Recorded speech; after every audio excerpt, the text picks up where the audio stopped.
Cancer রোগী খাদ্য অভ্যাস অথবা ক্যান্সার রোগীর খাবার দাবার।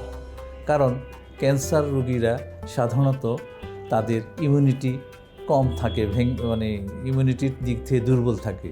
সেজন্য তাদের খাবারের দিকেও বিশেষভাবে লক্ষ্য রাখতে হবে।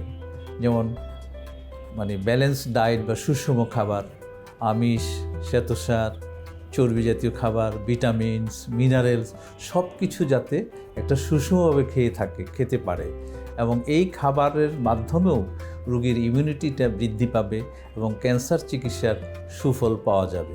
যদি ইমিউনিটি কমে যায়, চিকিৎসারও কিছু কমপ্লিকেশন রয়েছে, তখন রোগীরা ইনফেকশন এবং অন্যান্য অসুস্থতা যদি থাকে তাহলে ক্যান্সার রোগীদের চিকিৎসা ঠিক মতো করা যায় না।